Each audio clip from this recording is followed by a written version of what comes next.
In 1976, a man in Cleveland threw a house party every Friday night for 3 straight years. He never sent invitations or advertised. He just came home from his shift, moved the couch against the wall, and wired 2 speakers together himself because he couldn't afford a real sound system. By 10 o'clock, there were 40 people in his living room and a stack of records 2 feet high next to the turntable. And by midnight, there wasn't a square foot of floor that hadn't been danced on. When his daughter asked him years later how he kept a party going every single week on a factory paycheck, he said 4 words: the records were free. He already owned them. All he had to do was decide what came next and decide it at exactly the right moment. These 10 songs were not just something playing in the background. They were the whole architecture of the night. When the furniture came off the wall, when the room went quiet, and when everybody knew it was time to go home.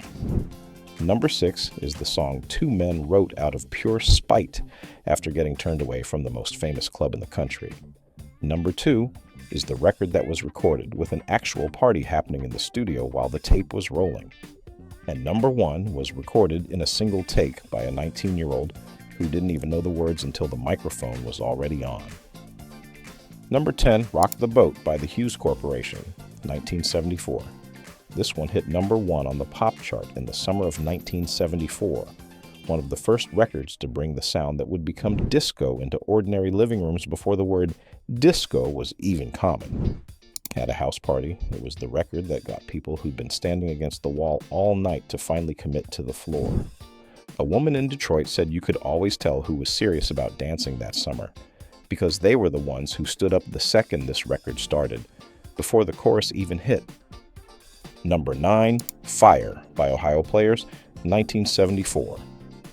The Ohio Players came out of Dayton, Ohio, and this one topped both the pop and R&B charts in early 1975. Built on a scream that opens the track and a horn line that doesn't let up, it was the record that a host saved for the exact moment the party needed a jolt, usually right when the energy started to dip. Number 8, Shining Star by Earth, Wind and Fire, 1975. This one hit number 1 on both the pop and R&B charts and won the group a Grammy.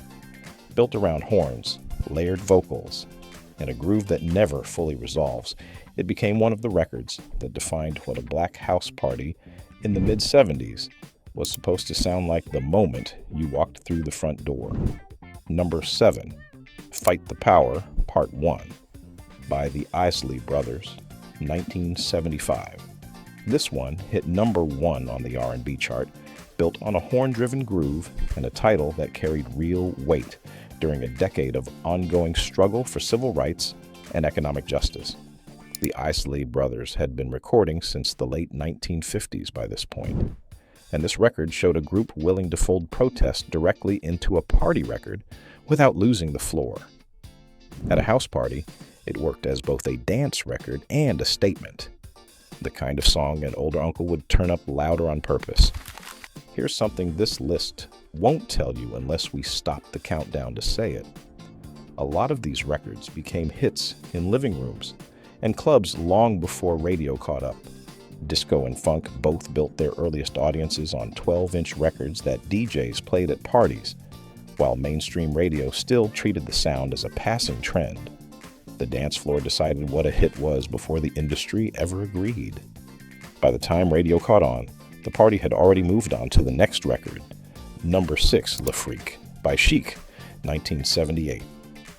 Nile Rodgers and Bernard Edwards wrote this one after being turned away from Studio 54 on New Year's Eve in 1977, despite being personally invited by Grace Jones.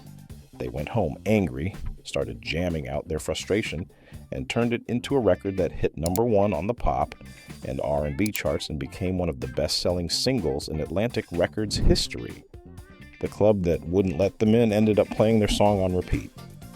A woman in Chicago said her uncle used to introduce this record at parties by saying, "This is the song that got written because some fool wouldn't open a door." Number 5, Brick House by the Commodores, 1977.